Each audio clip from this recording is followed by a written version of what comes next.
waiting for your answer, Vivian. Huwag mo nang patagalin. I hate liars, lalong-lalo na't ayaw ko naghihintay ng sagot. Oo, sa akin ang pregnancy test na yan. Pag-amin ko, mariin kong ipinikit ang mga mata ko dahil ayokong makita ang mukha ni Kuya Miggy na nanggagalaitin na sa galit ngayon. Dama ko ang galit nito sa sinabi ko. Buntis ka? Halos hindi siya makapaniwala. Oo. Is this the reason why Mommy lost consciousness and eventually died? Kagat-labi ako na paamin. Tumangutango ako. Katapusan ko na. Ibabaon ako ng buhay ni Kuya. Bullshit! Dumagundong muli sa buong bahay ang mura nito. Kaya mas lalo ko napapikit habang kagat ang lower lip ko. Do you remember what I told you, Vivian? I'll drag you away the moment I found out that you're one of the reasons why Mom's died. He came even closer to me and carelessly grabbed my arm. Kuya, nasasaktan po ako. Saan mo ko dadalhin? Nakausap ko sa kanya nang hilahin niya akong palabas. Huwag mo akong paalisin, Kuya. Maawa ka. Pagmamakaawa ko, minulat ko ang aking mga mata at pinagpatuloy ang pagmamakaawa sa kanya. Kapatid niya ako, baka naman may natitira siyang awa sa akin kahit na konti. Binitawan niya ang braso ko ngunit sandali lang iyon dahil muli niya na namang hinawakan ito. Sa pagkakataong ito ay mas sumigpit pa na tila ayaw niya na akong pakawalan. Wala kang karapatan na tumira pa sa bahay na ito. Kinaladkad niya pa rin ako hanggang sa tuluyan na nga kami makalabas ng bahay. Muntikan pa ako madapa, buti na lang hawak niya ako. Kuya, bitawan mo ako please. Huwag mo akong paalisin. May karapatan akong tumira dito kahit na ano pang nagawa ko dahil anak rin ako ng may-ari ng bahay na to. At kapatid mo ako. Sigaw ko pabalik sa kanya. Natigilan siya at mas lalong kumunot ang kanyang noo. And who said that you're my real sister? Maybe it's time to tell you that you're not a Burlington. Ano? Bumagsak ang pangako sa sinabi niya. Napaawang rin ang labi ko. Hindi ko alam kung ano sasabihin ko sa narinig mula sa kanya. Mommy, sabihin mo hindi totoo to. Napatingala ako sa kawalan habang sunod-sunod na tumutulo ang aking mga luha. Third person's POV. Walang tigil ang paghikbi ni Vivian habang naglalakad sa hindi pamilyar na kalsada. Wala rin tigil ang pagtulo ng kanyang mga luha. Nanlalabo na rin ang kanyang paningin dahil sa kanyang mga luha na tila ayaw nang tumigil. Pagkatapos ng kanyang natuklasan about sa sarili, halos hindi pa rin siya makapaniwala. Buong buhay niya hindi niya inisip na hindi pala siya tunay na anak ng Burlington. Hindi rin sila magkapatid ni Miggy. Bakit tila may saya sa puso niya na malaman niyang hindi niya tunay na kapatid ang lalaki na kabuntis sa kanya. Pero nandoon ang sakit dahil buong buhay siyang pinagsinungalingan ng taong itinuring niyang ina. Hindi man lang niya naisip na hindi siya nito tunay na anak dahil sa pagturing nito sa kanya na tunay na anak. You don't belong to this family! Tila tumigil ang mundo dahil sa sinabi ni Miggy sa kanya. You're lying! Iiling-iling na sabi niya. Kinakausap ang sarili na huwag maniwala dito dahil sobrang sakit na. I'm not your brother. And especially, we're not blood related. And I don't want you to be my sister either. Miggy added. Nanubig ang kanyang mga mata at sunod-sunod na tumulo ang kanyang mga luha. Pinunasan niya ang luha bago hinarap itong muli. I'm not living here. Iiling-iling na sabi niya. This is the only memory I have with Mommy. I'm not leaving this house. I don't believe you. Inis niya sigaw niya rito. Whatever. Kapag handa ka na, umalis ka na lang at huwag na magpakita sa akin. Wala akong pakialam kung saan ka pupunta. I'll send you all the proof that you don't belong to this family. Dinaanan lang siya nito na parang hangin na hindi nakikita. Marin siyang napapikit. Hindi pa siya handa. Ayaw niyang malaman kung ano ang totoo. Natatakot siya na baka nga totoo ang sinasabi ni Miggy sa kanya. Sa ilang minuto niyang pagtayo sa labas ay narinig niya ang pagtawag ni Manang Lucy sa kanya. Nakalapit kaagad dito sa kanya at hinila siyang papasok sa loob. Nang makarating sa sala, pinaupo siya nito sa couch. Manang Lucy, meron ka po bang nalalaman tungkol dito? Tila lutang na tanong niya sa taong nagbantay sa kanya simula bata pa lang siya. Hindi kaagad nakasagot si Manang Lucy. Tila nag-iisip pa ito. Manang Lucy, may alam ka po ba? Totoo ba ang sinabi ni Kuya? Hindi niya ako kapatid at hindi ako belong sa pamilyang ito. Nanginginig ang boses na tanong niya sa ginang. Napailing ito. Wala akong alam, Iha. Walang sinasabi sa akin ng mommy mo. Ang totoo ngayon ko lang din nalaman.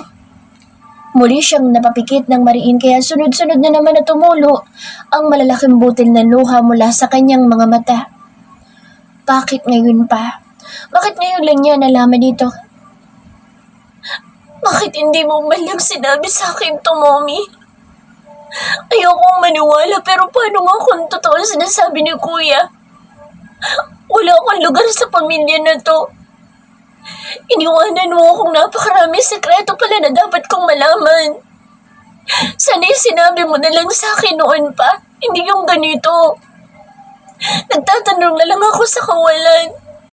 Umiiyak na sambit niya sa kawalan. Kaagad naman siyang niyakap ni Manang Lucy. Tama na, Iha. Tama na, baka nagbibiro lang ang kuya mo. Baka naiinggit lang yun sa'yo. Baka nagsaselos kasi nga bading ang kuya mo.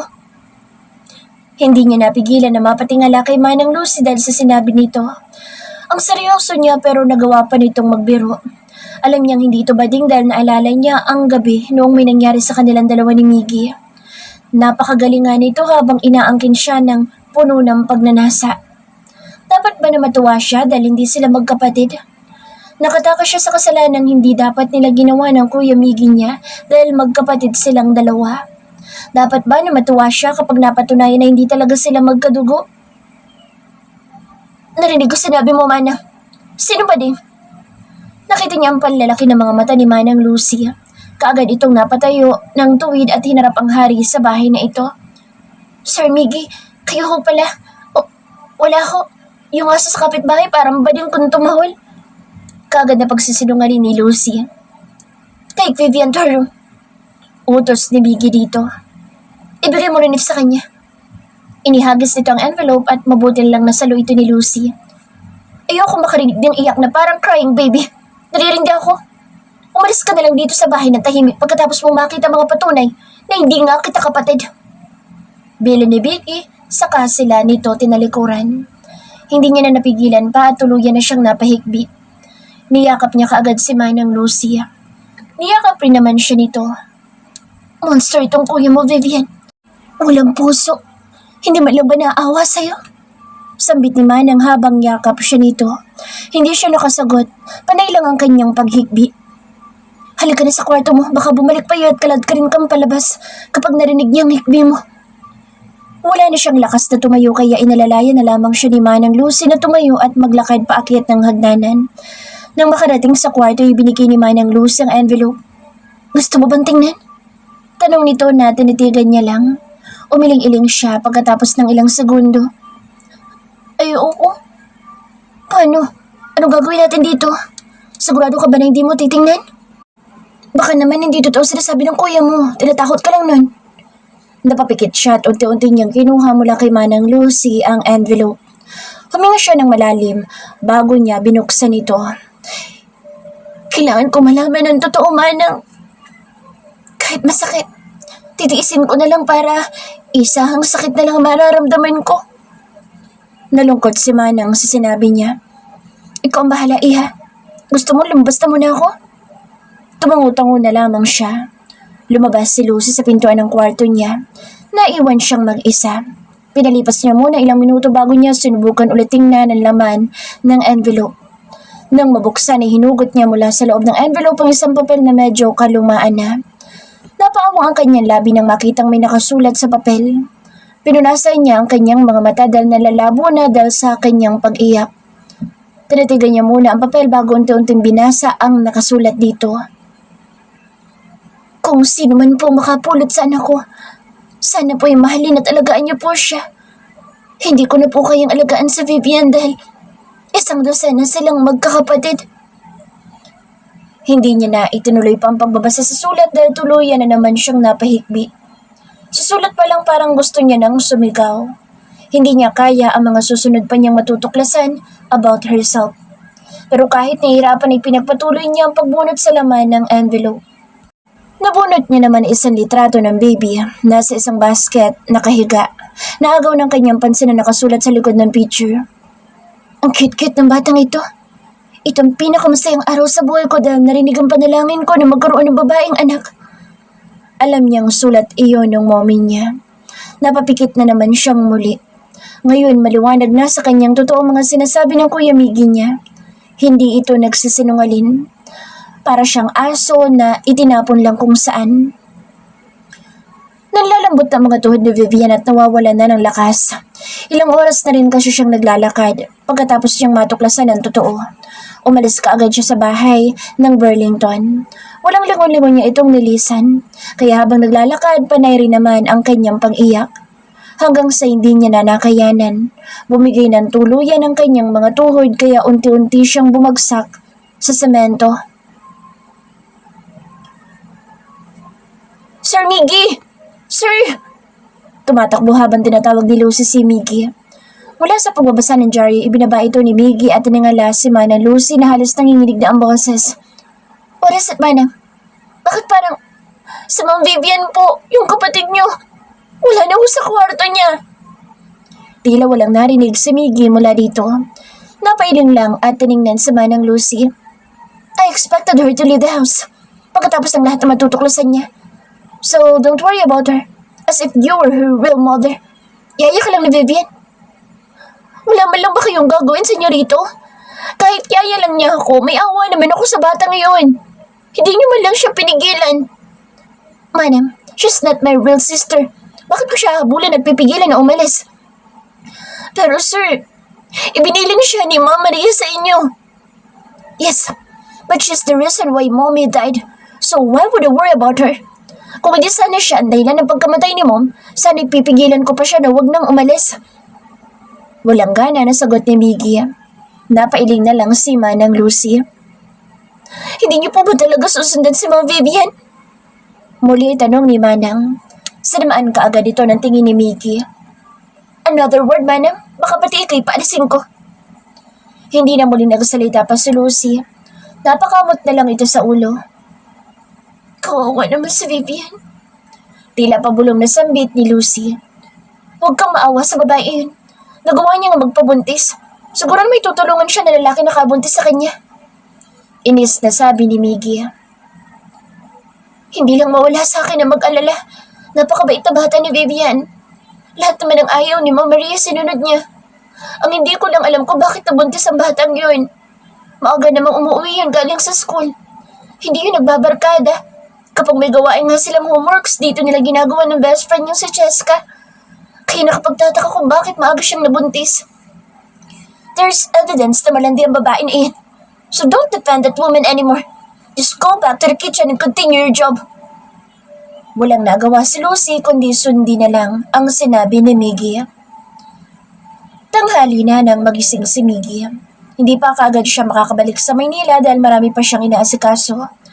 Bumaba siya na topless kaya biglang nagulat si Manang Lucy nang bigla siyang tumambad sa harapan nito. Diyos kong batang ere, masyado naman binabalandar ang katawan. Narinig niyang sambit ni Manang Lucy. May sinasabi ka ba, Manang? Tanong niya rito habang kumukuha ng tubig sa ref. Wala ko, senyorito. Tumalikod si Lucy para sikasuhin ang kanyang pagkain. Dala-dala niya ang slice na apple patungo sa sala para tumambay lang muna at manood ng news. Nakasanayan niyang prutas lang kinakain niya sa umaga. Sa pagising niya, kahit natanghali man siyang magising ay ganoon pa rin ang kinakain niya. Abala siya sa panonood ng news nang bigla na lang na may magsalita mula sa main door. Hello, my dear nephew. Napalingon kaagad siya roon. Nasilayan niyang kapatid ng mom niya na mula pa sa Davao. Ngayon lang ito nagpakita. Sa burol ng mom niya ay hindi ito pumunta. Kaagad itong lumapit sa kanya kaya napatayo kaagad siya para salubungin ito.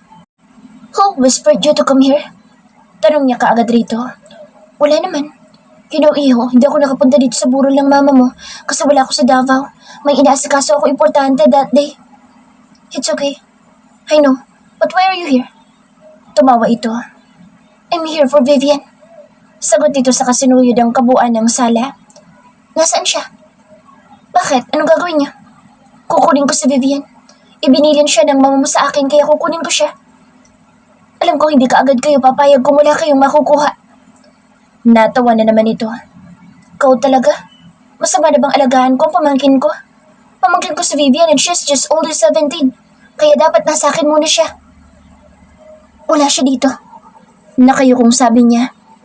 Wala? Nasaan siya? She left. I already told her everything and I know. You know what I'm talking about. Pinalayas mo ang fake sister mo? So sad naman for Vivian. Sayang naman ang batang yun. Nasa kanya pa naman lahat na kamana. At sa kanya rin iniwan ng mommy mo ang bahay na ito. Siguro naman alam mo yun. Attorney, discuss this with me. Sarcastic ang sabi ng tita Miriam niya. Ano? Ikinagulat niya ang nalaman mula dito. Sa kanya ipinamana ni mom ang bahay na ito? Halos hindi siya makapaniwala. Yup. Biglang naikuyom ni Miggy ang kanyang kamao. Wala naman siyang pakialam dahil marami naman siyang pera at marami din siyang business na pinapatakbo. Bariya lang sa kanya ang bahay na ito. Anong meron sa babaeng yun? Bakit mahal na mahal mo? Sa kanya mo pa ipinamana lahat.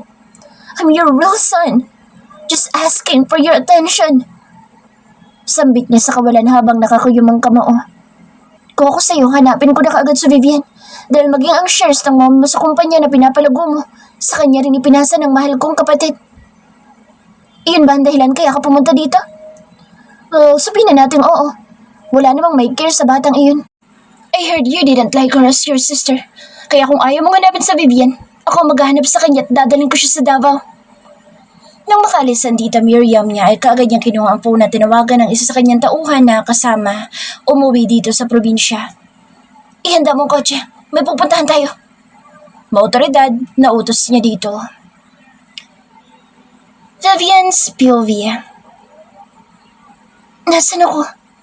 Pagmulat ko ng aking mga mata ay gray na kisame kaagad ang bumungad sa paningin ko.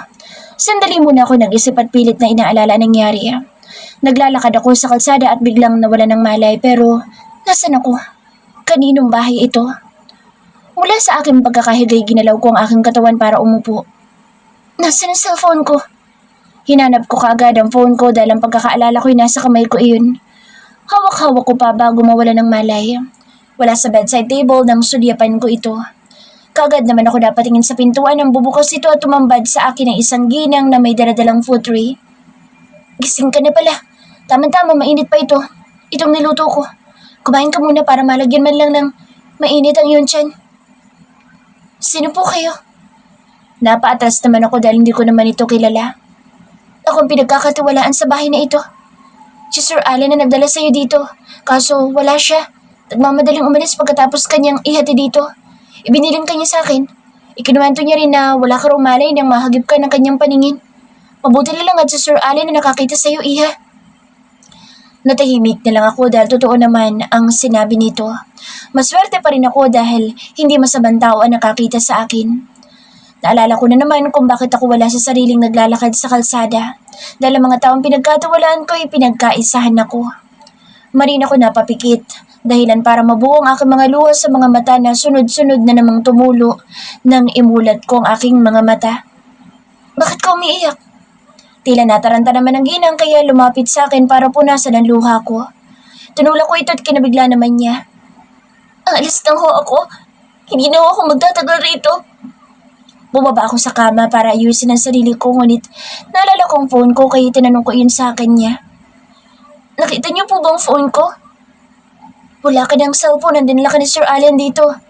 Nasabi niya sa akin na bago kanya makita ay nakita niya may kumuha ng cellphone mo habang wala kang malay. Paano na lang mga pictures namin doon? Kaysa isang bagay na marami akong alaala kay mom na wala pa. Kahit na nung galit ko sa'yo, mommy, hindi pa rin mapapalitan ng galit ang pagmamahal ko sa'yo, mom. Kahit alam ko na ngayong hindi mo ako totoong anak. Ayos ka lang ba? Natigilan ako sa pag-iisip na magsalita ang ginang. Kumain ka din, hiya. Mamaya-maya, nandito na si Sir Allen. Gusto ko raw niyang makita at makausap. Salamat pero hindi na po ako magtatagal. Aalis na rin po ako. Tumayo na ako ng tuluyan sa kama pero pinigilan niya ako. Kumain ka muna bago ka umalis. Ako na magpapaliwanag kay Sir Allen. Sige na, iha. Alam kong gutom ka na.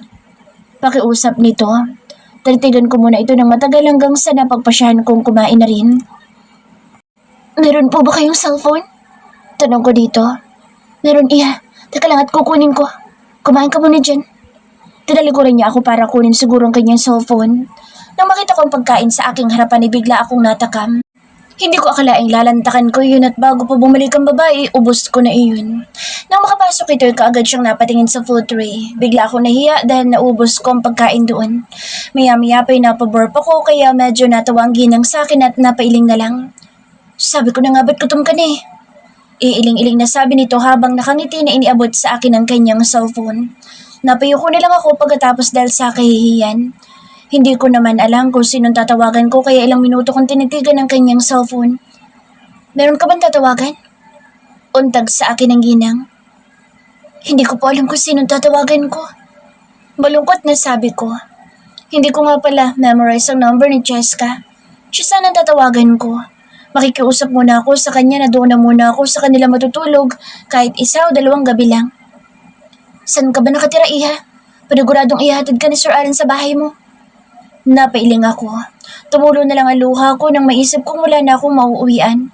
Wala na din akong pamilya. Para kung aso na palaboy-laboy na lang sa kalsada. Walang pamilya na nag-aalala.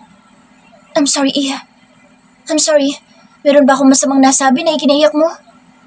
Niyakap niya ako kaya't niyakap ko rin ito habang nakapikit ako. Feeling ko'y kayakap ko sa mommy. Oh, wala na ho akong pamilya. Tuluyan ako napahigbi sa bisig niya. Hinapos niya naman ang likod ko kaya mas lalo kong namiss si mommy. Ganitong ginagawa niya tuwing malungkot ako. Hindi ko magawang magalit sa kanya kahit ang dami niyang inilihim sa akin. Mas lalo ko pa nga siyang namiss dahil gusto ko siya mismo magsasabi at magpapaliwanag sa akin na hindi niya ako tunay na anak. Tatanggapin ko yun pero wala na. Wala nang magsasabi noon sa akin dahil wala na siya. Shhh! Tahan na, Iha. Huwag ka na umiyak. Pwede naman natin pakiusapan si Sir Allen na dito ka muna kung wala ka nang mauuwian. Mabait naman si Sir Allen. Sigurado akong papayag iyon. Salamat po. Pareho kaming humiwalay sa isa't isa nang maramdaman kong may nag-vibrate sa kanyang bulsa. Isang beeper ang nilabas nito mula sa bulsa. Ay, si Sir, nandito na siya. Pupuntahan ko muna si Sir Allen. Dito ka lang muna, Iha. Sigurado ako pupuntahan kanya dito maya-maya. Paalam nito. Tumungo na lamang ako saka pinagmasdan ang kanyang likuran. Tanaw ko ang kanyang paglabas sa pintuan. Dahil curious ako'y sunundan ko na lang ito palabas. Dahan-dahan ako naglakad hanggang sa marating ko ang hagdanan. Dahan-dahan din akong bumaba para hindi nila marinig ang mga hakbang ko. Nakita ko sinalubong ng ginang sa sala ang lalaking kararating lang. Natigilan ako sa paghakbang ng aking mga paa at tinitigan ng mukha ng lalaki. Ngunit napaatras ako nang makitang hindi lang ito nag-iisa kundi may kasama at nakasunod lang ito sa likuran. Nanlaki ang mga mata ko nang makilala ko sino ang lalaking kasama pa nito. Hinding-hindi ako magkakamali. Si Kuya Miggy iyon. Anong ginagawa niya dito? Manang, gising na ba ang babae? Narinig kong tanong na lalaking kararating lang. Ay, oho, Sir Allen. Nasa kwarto, iniwan ko muna. Kung gano'y pababain niyo muna rito, Manang. Gusto ko siyang makausap. Utos nito. Tinakpan ko ang aking bibig dahil hindi ko alam kung anong gagawin ko. Kung tatakbo na lang ba ako pataas o magtatago na lang ako dito. Makikita rin naman ako ng ginang kapag aakyat na ito. Sino babae? Narinig ko ang boses ni Kuya Miggy. Bakit sa dinami-rami makakakita sa akin? Bakit kaibigan pa niya? Bakit kakilala pa ni Kuya Miggy? Nakita ko siya kagabi sa tabi ng kalsada. Walang malay. Sagot nito. Mariin ko pa rin tinatakpan ng bibig ko. Ayokong makagawa ng ingay dahil makikita nila ako. Paano kung nagkukunwari lang palang babae iyon? Baka mami magnanako ang babaeng iyon. Kumunod ka agad ang noo ko sa narinig mula sa fake brother ko. Gusto ko itong sugurin at sampalin pero hindi ko ginawa. Sa tingin ko hindi naman. Napakaamo nga ng kanyang muka. Bata pa at napakaganda. Kagat-labi ako pagkatapos ko marinig ang komento ng isang lalaki. Siya siguro si Allen ang sinasabi ng ginang kanina. Kahit na, mag-iingat ka pa rin. Alam mo naman ngayon, karamihan sa mga ama mo ka mga manluloko. Speaking of manluloko, kailangan ko nang umalis. May hinahanap akong babaeng sakit sa ulo. Sinong babae naman yan? Isang minuto siguro bago sinagot iyon ni Kuya Miggy. My fake little sister. I need to find her. For some reason. Napalunok ako nang marinig iyon. Bakit pa niya ako hinahanap? Unti-unti kong inihakbang ang mga pako paakyat habang nakayuko para hindi nila ako makita. Kailangan ko na umakyat para makapagtago. Kung kinakailangan dadaan ako sa bintana gagawin ko, wag lang ako makita ng fake brother kong masamang ugali. Hindi ko nga alam kung paano siya naging anak ni mommy. Sa niya naman ang kasamaan ng kanyang ubudi. Dahil sa pagmamadali ko, hindi ko napansin ang isang malaking flower vase at natabig ko iyon, kaya't gumulong ito pababa. Nanlaki ang mga mata ko nang makita ang pagkabasag nito nang bumagsak sa sahig. Ano yun? Narinig kong sabay na pagsambit ni Kuya Miggy at ng may-ari ng bahay na ito. Hindi itong kwarto na pinagdalhan nila sa akin na natili ako malapit sa pintuan. Pinapakinggan ang mga hakbang papasok sa kwarto na kinaroroonan ko kanina. Binuksan ko ng kontang pintuan para mas lalo ko silang marinig. Manang, where is she? Narinig kong tanong na lalaki. Alam kong ako ang tinutukoy nito. Nandito lang siya kanina, Sir Allen. Baka sumunod siya sa akin kanina paglabas ko. Sagot ng ginang. Habang nasa loob pa sila ng kwarto ay tuluyan na ako lumabas at dahan-dahan na inihakbang ang mga paa para hindi nila ako marinig. Nakahinga ako nung maluwag ng marating kong hagdanan na hindi nila nakikita. Hanggang sa marating kong pintuan, mabuti na lang wala nang ibang nagbabantay pa roon. Hanggang sa tuluyan ako makalabas sa malaking gate. Ngayon, hindi ko na alam kung saan ako pupunta. Naglalakad na naman ako na parang wala sa sarili. Walang bahay na mauuwian at walang pera. Lalong-lalo na walang pamilya.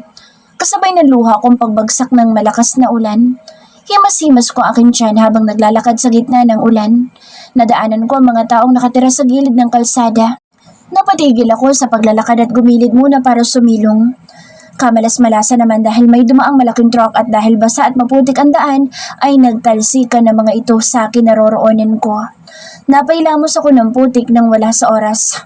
Ang damit ko'y napuno rin ng putik. Sunulyapan ko ang pamilya na nakatira sa tabi ng kalsada.